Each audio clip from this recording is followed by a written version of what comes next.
Stand by for Bawana.org radio. In 3, 2, 1. Cue the announcer.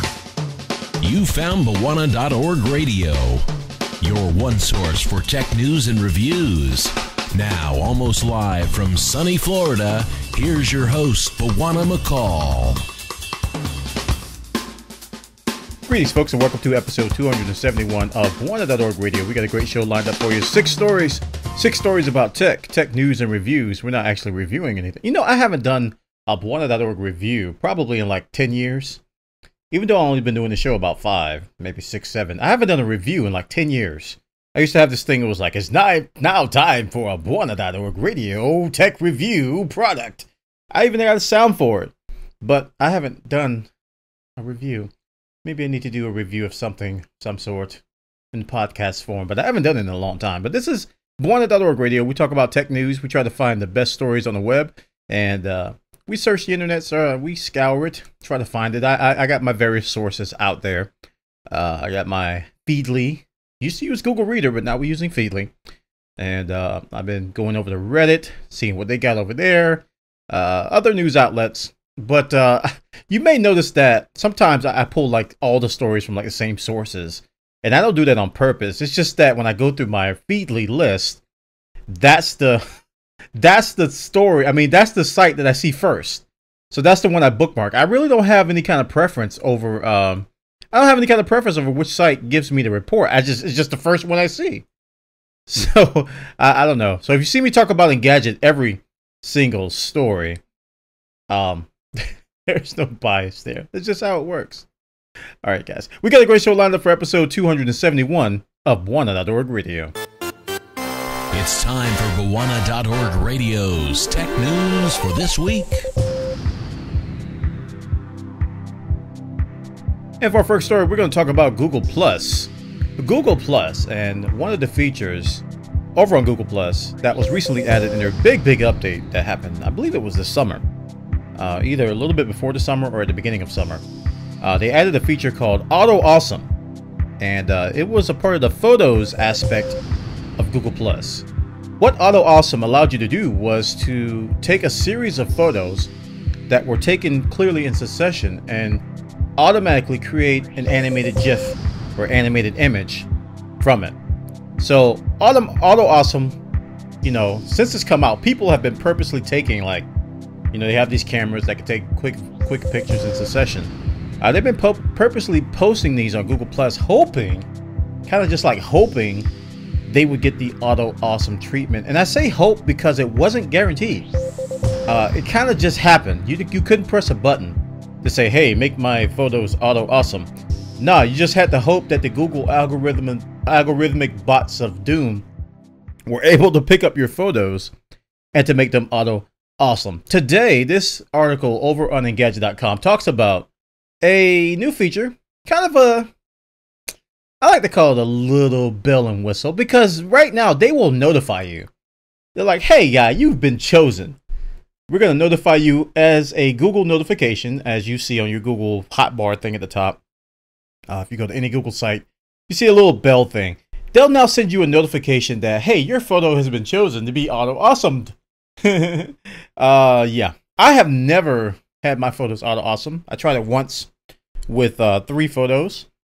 It was a very cheap attempt at me moving my face in stupid succession when the feature first came out with my camera phone, and my phone camera, I should say. And I didn't get selected for Auto Awesome, and it made me feel sad. So I deemed the feature a failure and threw it in the trash.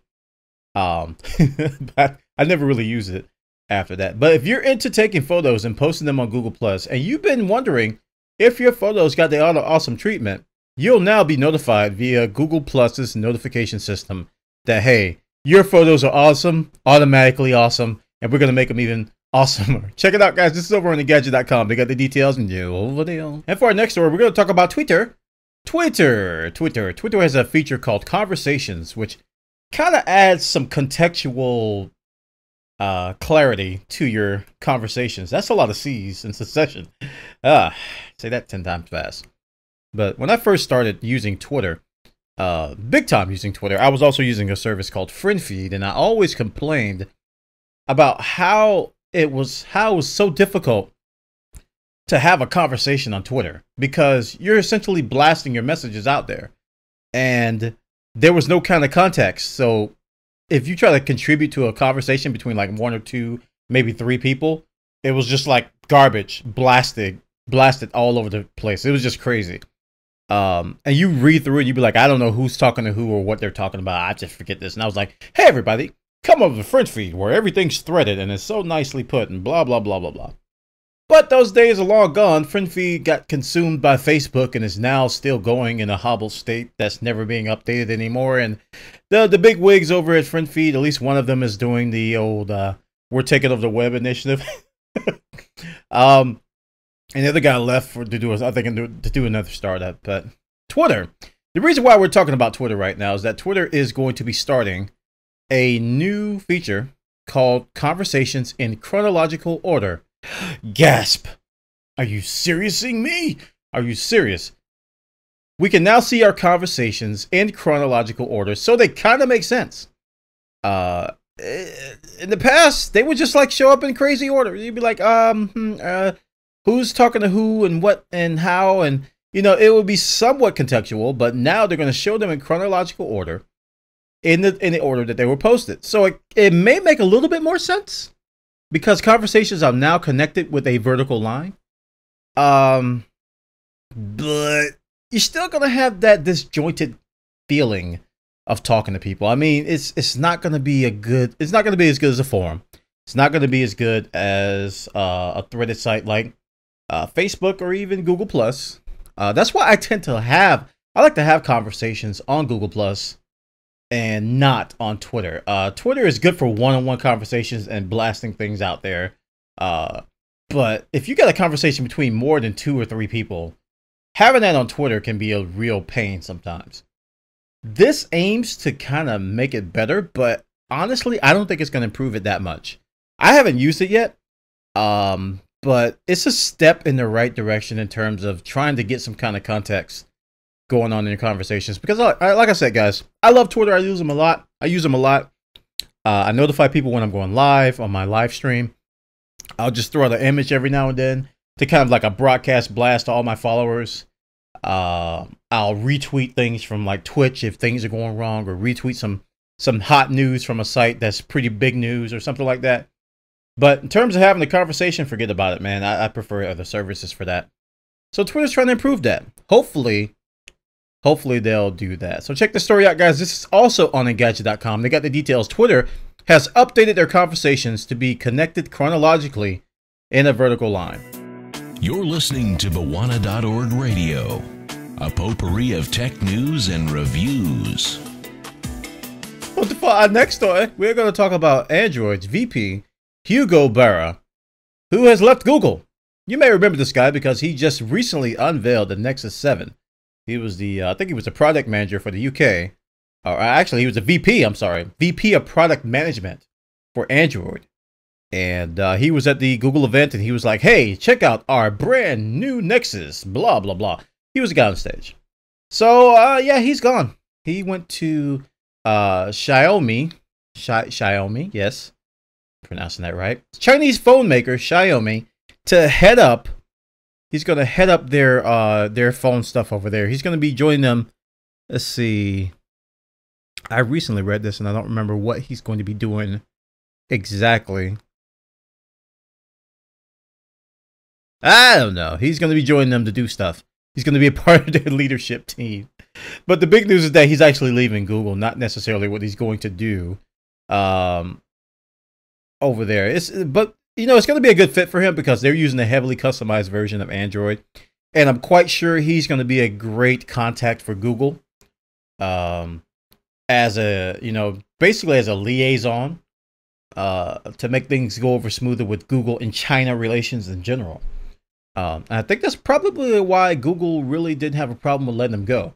It's going to be a strategic kind of a move for them to get somebody in the Chinese ranks to have Google make more inroads over there because they need to.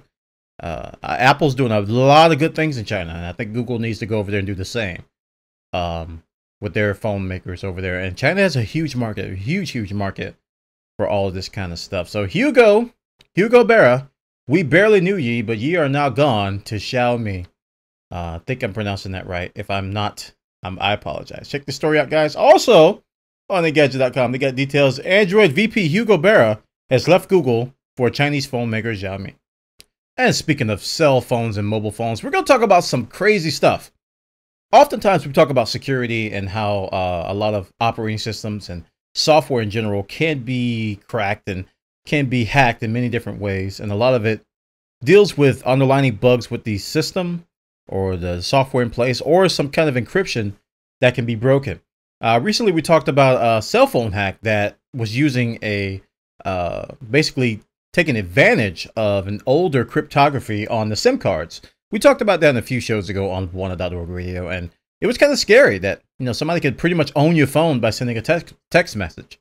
So when I saw this story, I was like, whoa! Some Bristol physicists are working on bringing quantum cryptology. That's right, quantum cryptology to our phones. That is kind of amazing. I just quantum physics just doesn't come to mind when you talk about cryptology. But apparently, that's what they're going to do. The answer might be in quantum cryptology, according to this article, or quantum key distribution, which will use photon modification to encode and transmit data. So essentially, you're going to have a two-way conversation between you and the other phone. Obviously, the other phone is going to have this kind of technology supported. This is how they describe it. Their proposed method only requires the transmitting party to have the appropriate photon sending equipment, while the recipient needs to simply needs just a simple device. That's a hard sentence. Say a phone to change them and send the information back, called reference frame independent quantum key distribution, or RFIQKD.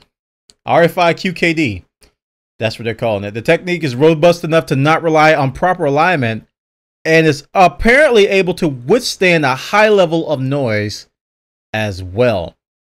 This is some high level stuff, man. This is some science on top of science. I don't understand how someone can even consider this. It's like, hey, are you a quantum physicist? Yeah, man. What if we were to just do quantum level encryption on phones or something? Why, I think you're onto something. Let's do it. And all of a sudden they come up with whatever it's called. It's some next level stuff. This is some Star Trek stuff, man. Quantum level encryption. Stuff I never even dreamed could happen. Possibly happening sooner than you think. That's how this stuff starts, man. It starts in the lab, and then 2 to 3 years later, you'll see it on some prototypes. You'll be like, what? You have to send me a photon to send me a text message? Wow! It's some crazy stuff. Check it out, guys. Over at Engadget.com, we got the details. Quantum cryptology coming sometime in the near future. Check it out. You found Baidu.org radio. Tech news and tech gadgets for the hardcore geek in all of us.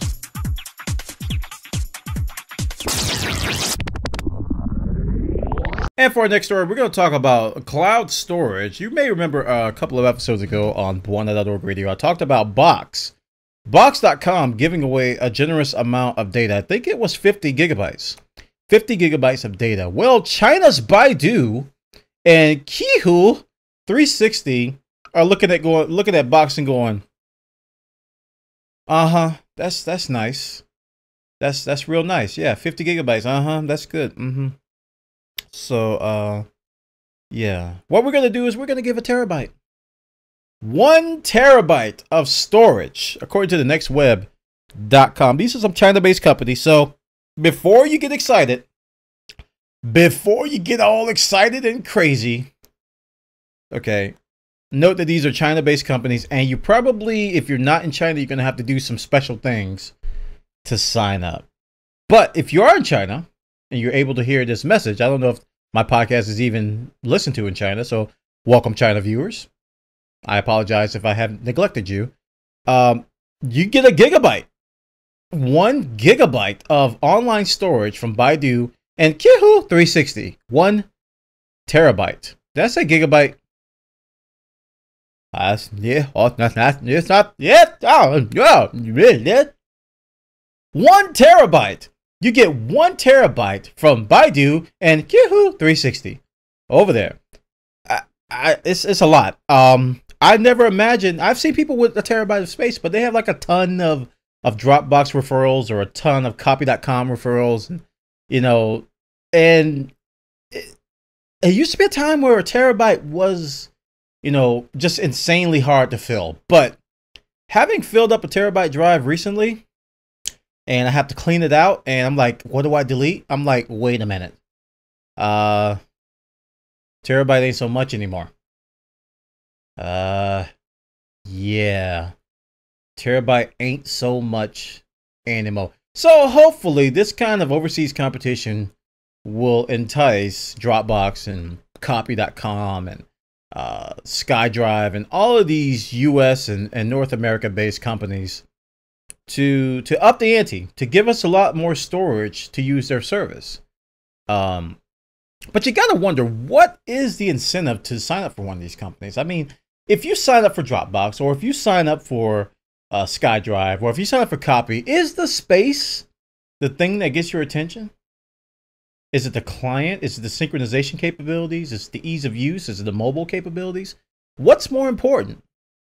Is it the space? I don't know. Because for me, I have yet to reach my limit on any of these services, because I tend not to store a lot of huge files on these services. I haven't done that yet. I've stored images. I've stored MP3s. Still haven't used up all the space. I've stored videos. Not all of them, but some videos. But I haven't used up all the space. So you got to wonder, there's got to be something more than just storage. And I think Dropbox is going in the right direction, because I think it's more about accessibility and customization that makes it attractive to me. Being able to use it with things like IFTTT and other services, and being able to use it from a Linux shell, from pretty much any VPS or any kind of shell account on the internet, you know, is attractive.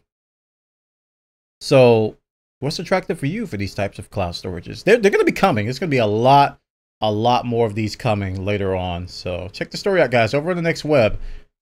China's Baidu and Qihoo 360 are giving away 1 terabyte of free online storage. And for our final story, we're going to talk about some professors who wanted to tap into each other's brains. There was this movie similar to this. I think it was called Brainstorm, which scared the crap out of me, because these scientists had managed to do some crazy stuff with brains to make pretty much like a virtual, I don't know, a virtual environment in brains, and end up killing one of them. It was a good movie. I just gave you a spoiler though. But these professors over at the University of Washington have come up with a mechanism to control each other's minds from across the internet.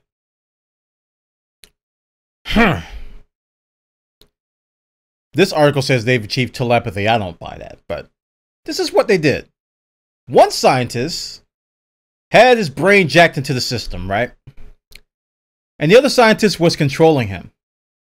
So essentially, one scientist was watching, or he was, I better read this, because I'm going to mess this up. It was a video game where one was controlling the other. And let's see. I'm going to read this. Okay. Here, Rajesh Rao, a UW computer science and engineering professor, used his thoughts, use his thoughts to control the actions of Andrea Stucco, a research assistant professor in the school's psychology department. Rao wore an EEG cap that read his brain's electrical activity, while Stucco had a transcranial magnetic stimulation coil, which can stimulate brain activity, placed over his left motor cortex, the region of the brain that controls hand movement. So he made him slap himself. The code translated brain signals from the EEG into the commands for the brain. Ryo imagined moving his right hand without actually moving it to click the fire button that would shoot a cannon in a video game. Across campus, Stucco, who wasn't looking at the computer screen in his lab where the video game was unfolding, involuntarily moved his right hand and pushed the spacebar on his keyboard to fire the cannon, as if experiencing a nervous tic. This was basically a one-way flow of information from my brain to his, Rao said. The next step is having a more equitable two-way conversation directed between the two brains.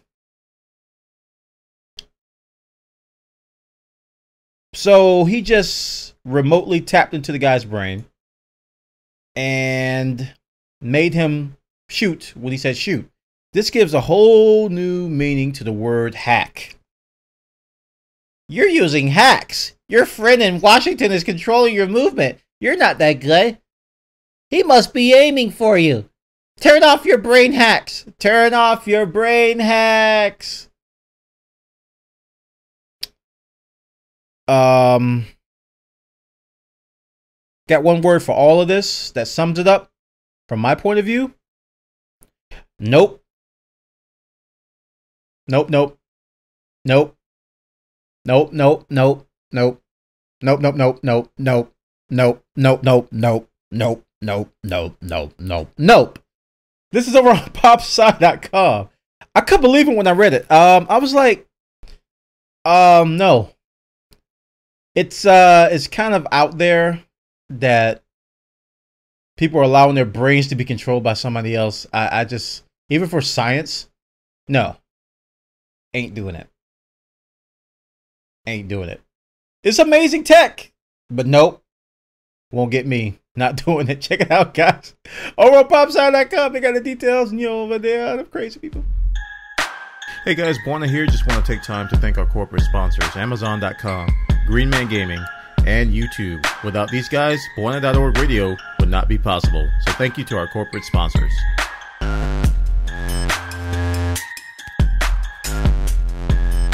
And that concludes episode 271 of Buona.org Radio. I want to thank everybody for listening. We're over at live.buona.tv or at twitch.tv/Buona, where we record behind the scenes footage of this. We generally do it after 6 p.m. Eastern.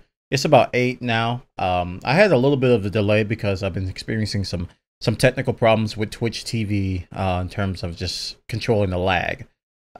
So we're trying to troubleshoot what's the underlying cause for that. So I managed to get a setup going to where we could at least get a stable stream up, and not necessarily the higher quality that I'm used to providing, but it's acceptable. So come over here if you want to check us out. We do it every Tuesday and Thursday after work Eastern time over there. You could also check out Game Chat with Buona, which is my gaming podcast we do on the weekends on Saturdays at 3 p.m. Eastern. We do those. We talk about the latest gaming news over there. As you notice, we didn't talk about hardly any gaming news in this show. We save it for that one over at Game Chat with Buona. Check me out on Twitter. I'm twitter.com/Buona or Buona Live if you wish to be notified when I go live. Also follow me on Google Plus at google.com/+Buona. We have fun over there. My YouTube channel is youtube.com/ILBuffer. You can rate, comment, like, subscribe. This video will be up with a static image. I hope you all enjoy the show. That concludes episode 271 of Buona.org Radio, and I will see you all next time.